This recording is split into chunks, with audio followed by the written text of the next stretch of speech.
বন্ধুরা, বলা হয় যে দিল্লির তিহার জেল মহিলাদের জন্য নিরাপদ বলে মনে করা হয়, কিন্তু সেই জেলের ভিতরে মহিলা বন্দীদের সাথে যা কিছু ঘটে তা কে জানে।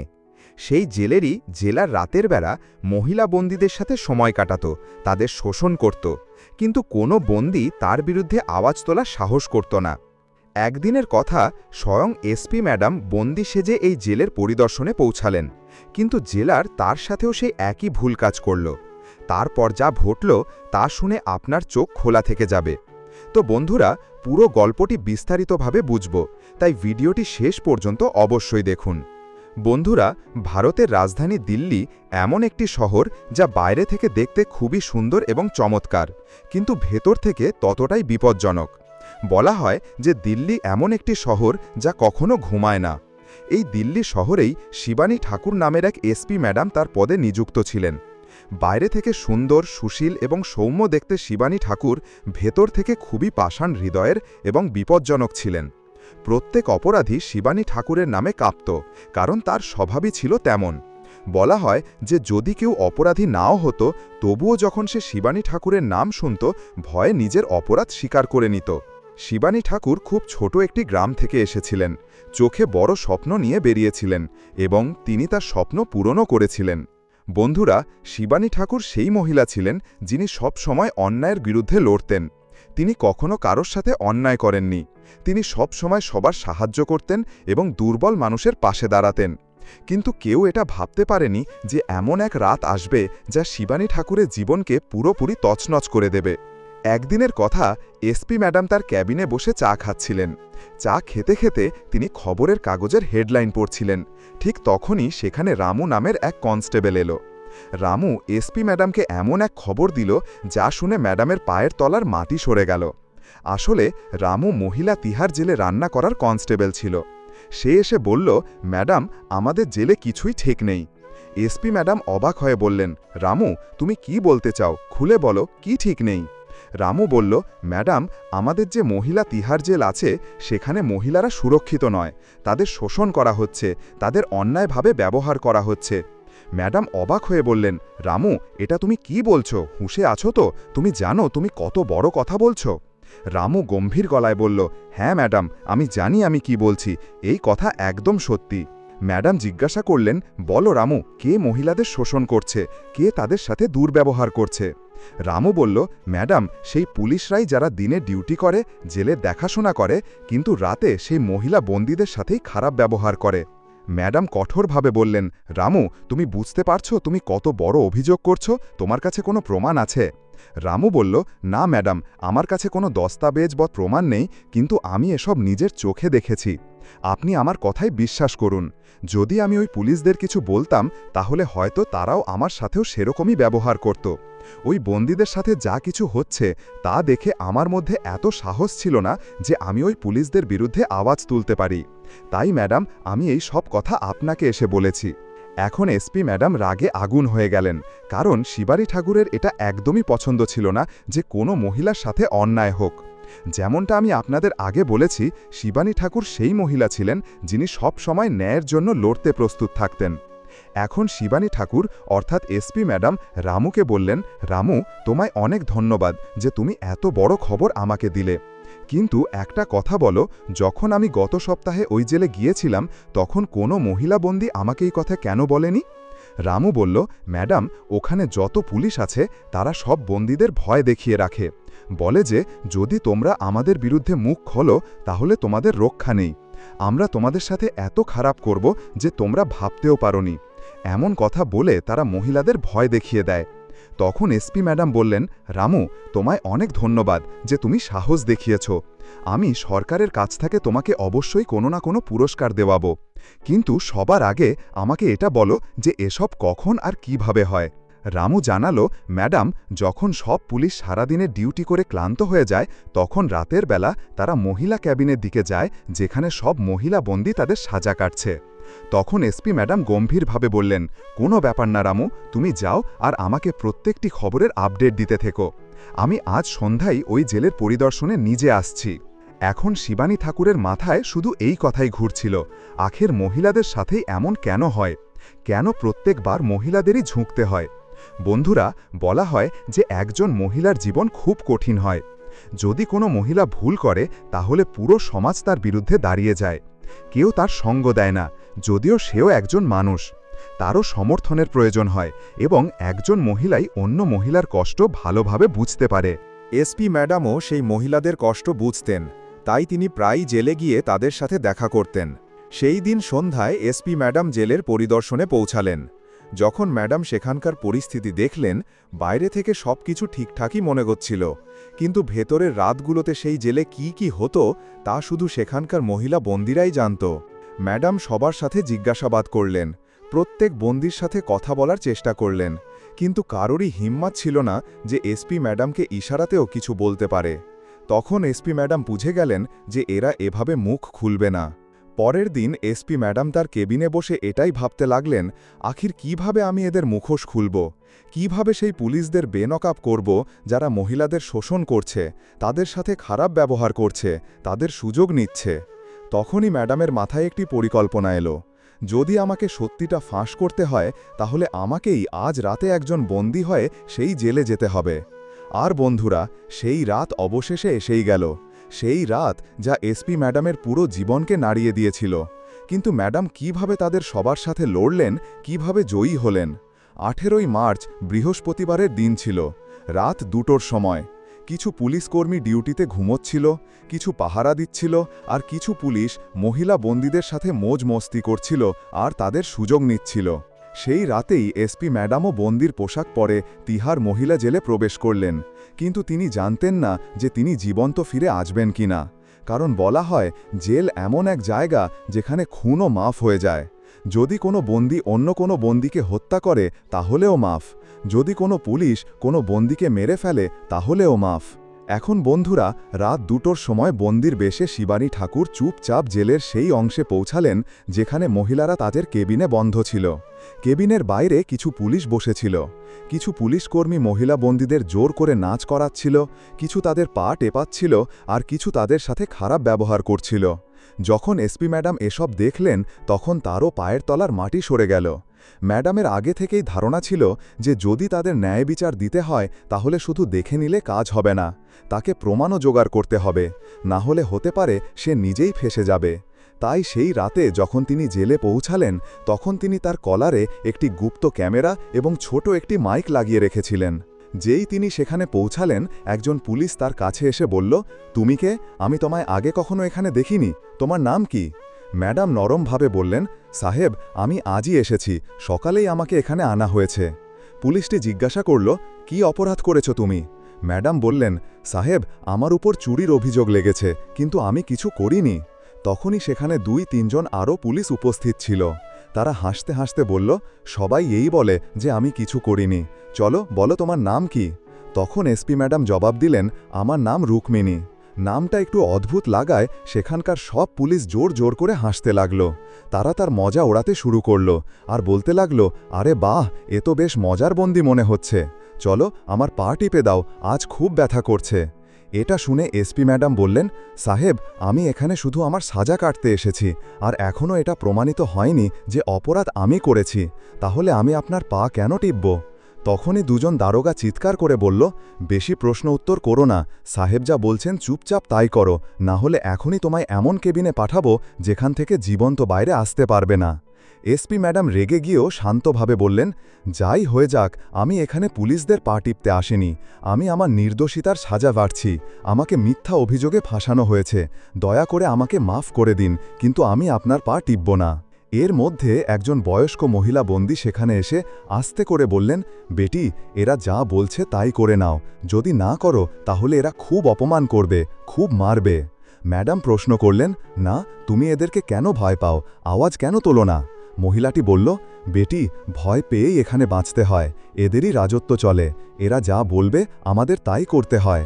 ম্যাডাম আবার বললেন, তাহলে তুমি আজ পর্যন্ত এদের বিরুদ্ধে আওয়াজ কেন তোলোনি? তখনই একজন দারোগা এসে এসপি ম্যাডামের হাত ধরে বলল, আরে খুব প্রশ্ন উত্তর করছিস না, চল এবার তোকে সেখানে নিয়ে যাই যেখান থেকে তুই আর কখনো বাইরে বেরোতে পারবি না। এখন এসপি ম্যাডাম বুঝে গিয়েছিলেন যে যদি তাদের সবার মুখোশ খুলতে হয় তাহলে তাকে এই দারোগার সাথে যেতেই হবে। দুজন দারোগা শিবানী ঠাকুরকে একটি নির্জন কেবিনে নিয়ে গেল। সেখানে আশেপাশে কেউ ছিল না, শুধু সেই দুজন দারোগা আর শিবানী ঠাকুর। একজন দারোগা বলল, বলো তোমার নাম কি, আর এখানে এসে এত প্রশ্ন উত্তর কেন করছো? খুব গরম দেখাচ্ছ নাকি? তখনই অন্য দারোগা বলল, আজকালকার মেয়েরা নিজেদের খুব চালাক মনে করে। এরা জানে না যে আমরা পুলিশরা যদি ভালো বন্ধু হতে পারি তাহলে তার চেয়েও খারাপ শত্রুও হতে পারি। এই কথাগুলো সেই দারোগারা বলল। তখন এসপি ম্যাডাম বললেন, সাহেব আপনারা দুজন আমাকে এখানে কেন নিয়ে এসেছেন? আমি এমন কি ভুল বলেছি? দুজন দারোগা রেগে গিয়ে বলল, চুপচাপ এখানেই বসে থাকো, আধ ঘন্টার মধ্যে আমাদের সাহেব আসবেন, তিনিই তোমার সব দেমাগ বের করবেন। এর মধ্যে এসপি ম্যাডামের মাথা দ্রুত চলতে লাগল। তিনি সিদ্ধান্ত নিলেন যে এখন এদেরকে নিজের সত্যিটা বলতে হবে, কিন্তু এর পেছনে একটা কারণ ছিল। সেই দুজন দারোগা যাদের নাম কুণাল ও অভিষেক ছিল, তাদের পোস্টিং মাত্র 1 মাস আগেই হয়েছিল। তারা তাদের চাকরিকে খুব ভালোবাসত, কিন্তু সিস্টেমের পচন আর চাপ তাদের এমন বানিয়ে দিয়েছিল। সেই সিস্টেমই তাদের বাধ্য করেছিল। যখন কেবিনে শুধু তারাই 3 জন ছিল, এসপি ম্যাডাম, কুণাল আর অভিষেক, তখন ম্যাডাম জিজ্ঞাসা করলেন, তোমাদের দুজনের নাম কি? একজন বলল, আমার নাম কুণাল। অন্যজন বলল, আর আমার নাম অভিষেক। ম্যাডাম হেসে জিজ্ঞাসা করলেন, তোমরা কি জানো আমি কে?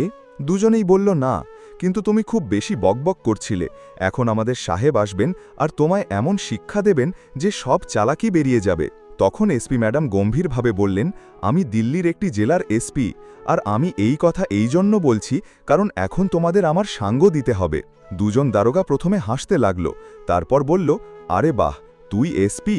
ভুলে গেছিস কার সাথে কথা বলছিস? যদি তুই মিথ্যে বলিস তাহলে তোর চাকরি গেল বলে জানিস? ম্যাডাম কঠোরভাবে বললেন, যদি তোমরা আমার সাঙ্গ না দাও তাহলে মনে রেখো সারা জীবন জেলে পচতে থাকবে। এখন দুজন দারোগাই ভয় পেয়ে গেল, কারণ এসপি ম্যাডামের আত্মবিশ্বাস পরিষ্কার বোঝা যাচ্ছিল। তখনই ম্যাডাম নিজের পকেট থেকে একটি সরকারি পরিচয়পত্র বের করলেন। তিনি কার্ডটি ওই 2 দারোগাকে দেখাতেই তারা দুজনেই সেখানে দাঁড়িয়ে কাঁপতে লাগল। ঘাবড়ে গিয়ে ম্যাডামের পায়ে পড়ে গেল আর বলল, ম্যাডাম আমাদের মাফ করে দিন, আমরা আপনাকে চিনতে পারিনি, আমাদের দ্বারা অনেক বড় ভুল হয়ে গেছে। এসপি ম্যাডাম বললেন, আমি তোমাদের এক শর্তেই মাফ করব, যদি তোমরা আমার সাহায্য করো। তখন দুজন দারোগাই বলল, হ্যাঁ ম্যাডাম, আপনি যা বলবেন আমরা তাই করব, আমরা আপনার সাহায্যের জন্য পুরোপুরি তৈরি। তখন এসপি ম্যাডাম বললেন, আমাকে এটা বলো, প্রত্যেক দিন প্রত্যেক রাতে এই জেলে মহিলা বন্দীদের সাথে কি কি হয়ে আসছে? এখন সেই দুজন দারোগা সেই সব কথা বলতে শুরু করল যা রামু আগে এসপি ম্যাডামকে বলেছিল। তখন ম্যাডামের পুরোপুরি বিশ্বাস হয়ে গেল যে হ্যাঁ, রামু যা কিছু বলেছিল সব একদম সত্যি ছিল। এখন ম্যাডাম তার পকেট থেকে একটি গুপ্ত ক্যামেরা আর মাইক্রোফোন বের করে সেই 2 দারোগাকে ধরিয়ে দিয়ে বললেন, আমার কাছে একটা ক্যামেরা আর মাইক তো আছেই, কিন্তু এই নাও, তোমরা দুজনও এটা লুকিয়ে নিয়ে যাও আর সেখানে যা কিছু হচ্ছে তার রেকর্ড করো আর আমার কাছে নিয়ে এসো। এখন সেই 2 দারোগা খুব ভয় পাচ্ছিল, ভয়ে কুঁকড়ে গিয়েছিল। তখনই ম্যাডাম নরমভাবে বললেন, ঘাবড়ানোর কিছু নেই, আমি তোমাদের সাথে আছে। আমি জানি যে তোমাদের দুজনের পোস্টিং গত মাসেই এখানে হয়েছে। দুজনেই অবাক হয়ে বলল, ম্যাডাম আপনি আমাদের কিভাবে চিনলেন? ম্যাডাম হাসলেন আর বললেন, তোমাদের নাম তো আমি দেখেই নিয়েছিলাম, আর তোমাদের বাবা মায়ের সম্পর্কেও আমি অল্প বিস্তর জানি। এখন 2 দারোগাই এসপি ম্যাডামের কথা মেনে নিল। ম্যাডাম তাদের একটু সাহস দিলেন আর তারপর কিছুক্ষণ ভাবার পর বললেন, একটা কাজ করো, তোমরা আমাকে তোমাদের সাহেবের কাছে খুদ নিয়ে চলো। এটা শুনেই 2 দারোগা বলল, না ম্যাডাম, সেখানে যাওয়া খুব বিপজ্জনক, একবার আপনি সেখানে গেলে বাইরে বেরোনো খুব মুশকিল হবে। ম্যাডাম আত্মবিশ্বাসের সাথে বললেন, তোমরা চিন্তা করো না, আমি সব সামলে নেব, শুধু আমাকে সেখানে নিয়ে চলো। আর হ্যাঁ, সেখানে গিয়ে আমার সাথে ভয়ে ভয়ে কথা বলো না, যেমন এখন আমার সাথে কথা বলছো তেমনই করবে। তার সামনে একটুও সন্দেহ হতে দেবে না, আর ক্যামেরাটা ভালোভাবে লুকিয়ে নেবে। আর একটা কথা মাথায় রাখবে, যদি জেলার তোমাদের সেখান থেকে যেতে বলে তাহলে কিছু না বলে সেখান থেকে বেরিয়ে যাবে আর সোজা সব পুলিশের কাছে চলে যাবে যেখানে সব চলছে। এসপি ম্যাডামের এত কথা বলার পর 2 দারোগা বুঝে গেল যে তাদের কি করতে হবে। তারা এসপি ম্যাডামকে নিয়ে সোজা জেলার রঞ্জিত যাদবের কাছে যেতে লাগল। 2 দারোগা এসপি ম্যাডামকে জেলের সেই অংশে নিয়ে গেল যা সাধারণ বন্দীদের জন্য নিষিদ্ধ বলে মনে করা হতো। সেখানেই ছিল জেলার রঞ্জিত যাদবের ঘর, একটি আলিশান অফিস, দেওয়ালে ছবি, টেবিলে রাখা মদের বোতল আর এক কোণে আরামদায়ক সোফা। জেলের ভেতরে এক আলাদা দুনিয়া। দুই দারোগা সেখানে নিয়ে গিয়ে বলল, সাহেব, এই মেয়েটি নতুন এসেছে আর খুব বেশি কথা বলছে। ওকে বলা হয়েছিল আমাদের পা টিপে দিতে, তো ও মানা করে দিয়েছে। বলতে লাগলো যে আমি কারোর চাকর নই, আমি এখানে আমার সাজা কাটতে এসেছি। এটা শুনে রঞ্জিত বলল, এসো নতুন রানী, নাম কি বলেছিলে? রুক্মিণী? আচ্ছা নাম, কিন্তু এখন তোমার নাম ওই হবে যা আমি ডাকতে চাই। তার চোখে পাশবিকতা ছিল। এসপি ম্যাডাম চোখ নিচু করে নিলেন, কিন্তু ভেতরে ভেতরে তার শিরা উপশিরা টান টান হয়ে গিয়েছিল। ক্যামেরা তখনও চালু ছিল, মাইক আর ক্যামেরা সব রেকর্ড করছিল। রঞ্জিত এগিয়ে এসে তার ওড়নাটা টানতে চাইল, কিন্তু তখনই ম্যাডাম এক ঝটকায় পিছিয়ে গেলেন। ভয় পাও? কাঁপা কাঁপা গলায় ম্যাডাম বললেন। রঞ্জিত হাসল। এখন তো শুরু, এখানে ভয় পাওয়ার নয়, অভ্যাস করার দরকার হয়। এরপর সে দুই দারোগাকে বলল, তোমরা যাও, এখন আমি একে দেখছি, এখন তোমাদের এখানে কোনো কাজ নেই। এতটুকু শুনেই দুই দারোগা এসপি ম্যাডামের কথা মতো চুপচাপ সেখান থেকে বেরিয়ে গেল।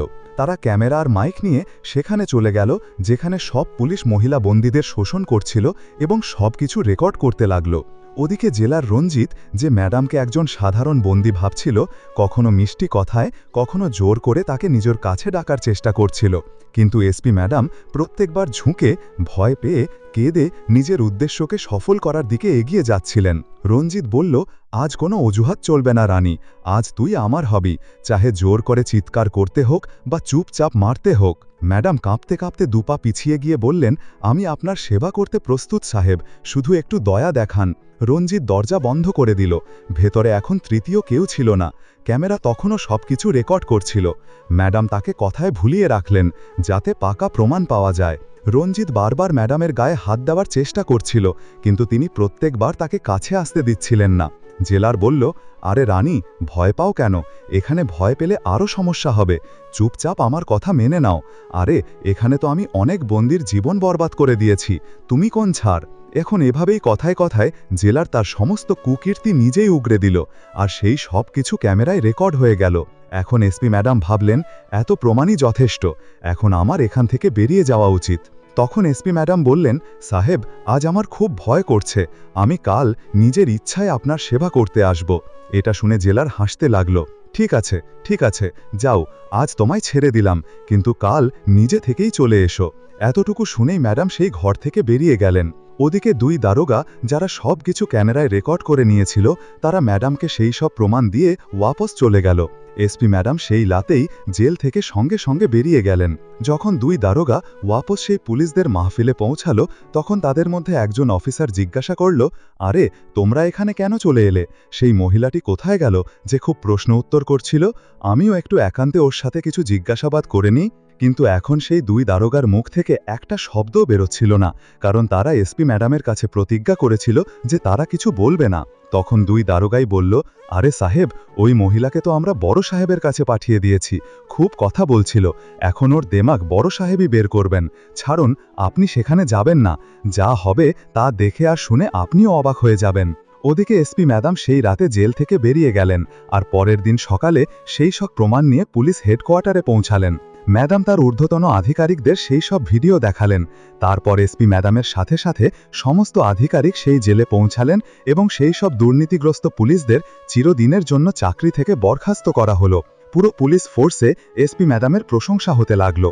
যতজন মহিলা বন্দী ছিল তারা এসপি ম্যাডামের সামনে হাত জোর করে বলল, ম্যাডাম, আপনাকে অনেক অনেক ধন্যবাদ যে আপনি আমাদের এই নরক থেকে বাঁচিয়েছেন। আমরা খুব পরেশান ছিলাম, কাউকে কিছু বলতে পারতাম না, যখনই আওয়াজ তুলতাম আমাদের আওয়াজ দাবিয়ে দেওয়া হতো, আমাদের ওপর অত্যাচার করা হতো। মুখ্য পুলিশ আধিকারিকও ম্যাডামের খুব প্রশংসা করলেন। সেই সব দোষী পুলিশদের সাজাও হলো এবং চিরদিনের জন্য তাদের চাকরি কেড়ে নেওয়া হলো, কারণ তারা যে অপরাধ করেছিল তা কোনো সাধারণ ভুল ছিল না। বন্ধুরা, তো এভাবেই এসপি ম্যাডাম একটি পচে যাওয়া সিস্টেমকে নাড়িয়ে দিলেন। আপনাদের এই ভিডিওটি কেমন লাগলো? যদি ভালো লেগে থাকে তাহলে ভিডিওটি লাইক করুন এবং আমাদের চ্যানেলটি সাবস্ক্রাইব করতে ভুলবেন না।